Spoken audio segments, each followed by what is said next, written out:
जय हो गणेश भगवान की। दोस्तों, हर माह की त्रयोदशी तिथि को प्रदोष तिथि का व्रत किया जाता है। यह बुधवार को पड़ता है, इसलिए इसे बुध प्रदोष व्रत कहा जाता है। भगवान शिव की कृपा पाने के लिए इस दिन प्रदोष व्रत की कथा अवश्य सुननी चाहिए। बुध प्रदोष व्रत की कथा सुनने और कहने से हर पाप दूर हो जाता है और जीवन में सब मंगल ही मंगल होता है। जिस तरह एकादशी तिथि भगवान विष्णु को प्रिय हैं, उसी तरह प्रदोष तिथि का व्रत भगवान शिव को प्रिय है। इस दिन प्रदोष काल में भगवान शिव की पूजा करने, प्रदोष तिथि की कथा सुनने से धन, समृद्धि और आरोग्य की प्राप्ति होती है और मोक्ष की भी प्राप्ति होती है। प्रदोष व्रत की कथा सुनने और कहने से भी सभी तरह के पाप नष्ट हो जाते हैं और भगवान शिव जी का आशीर्वाद प्राप्त होता है। बुध प्रदोष व्रत की पूजा प्रदोष काल में ही होती है और पूजा के बाद ही भोजन किया जाता है। इस दिन बुध के दिन हरे रंग के कपड़े और हरी चीज़ों का सेवन करना चाहिए। गाय को चारा खिलाना चाहिए। सुबह उठकर स्नान ध्यान करके भगवान शिव की पूजा करना चाहिए। एक कथा है कि एक पुरुष की एक नई नई शादी हुई थी।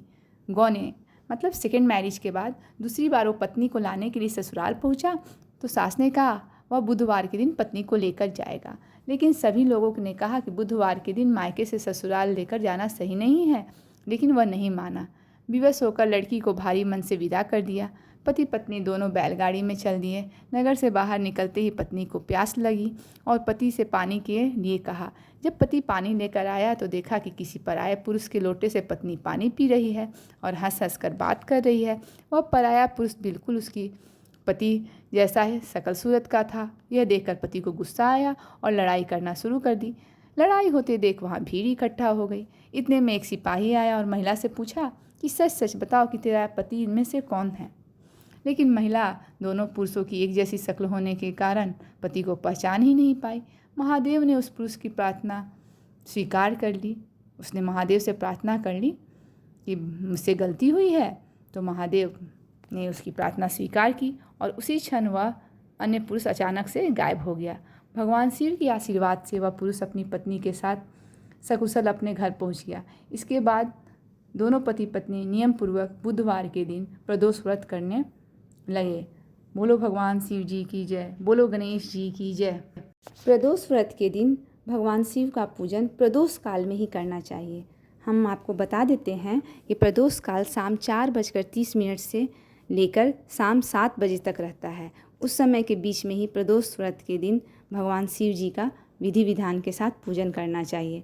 एक और कथा है कि प्राचीन समय में एक ब्राह्मणी रहती थी जो पति की मृत्यु के बाद अपना पालन पोषण भिक्षा मांगकर करती थी।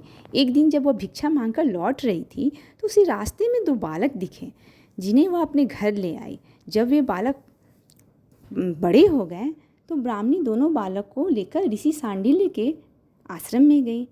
वहाँ सांडिल्य ऋषि अपने तपोबल से बालकों के बारे में पता कर कहा, हे देवी, ये दोनों बालक विदर्भ राज के राजकुमार हैं। गंधर्व नरेश के आक्रमण से इनके पिता का राजपाट छीन गया है।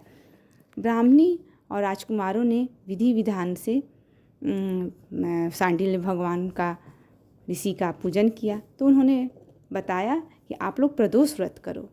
फिर एक दिन बड़े राजकुमार की मुलाकात अंशुमति से हुई। दोनों एक दूसरे को चाहने लगे। तब अंशुमति के पिता ने राजकुमार की सहमति से दोनों की शादी करा दी। फिर दोनों राजकुमार ने गंधर्व पर हमला किया और उनकी जीत हुई। बता दें कि इस युद्ध में अंशुमति के पिता ने राजकुमारों की मदद की थी। दोनों राजकुमारों को अपना सिंहासन वापस मिल गया और जो गरीब ब्राह्मणी थी उसको एक खास स्थान दिया गया, जिससे उसके सारे दुख खत्म हो गए। राजपाट वापस मिलने के कारण प्रदोष व्रत था, जिससे उन्हें संपत्ति मिली और जीवन में खुशहाली आई। ऐसे भी कहते हैं कि भगवान शिव जी आशुतोष दीनदयाल हैं। वे भक्तों पर विशेष कृपा करते हैं। जय भोले बाबा की।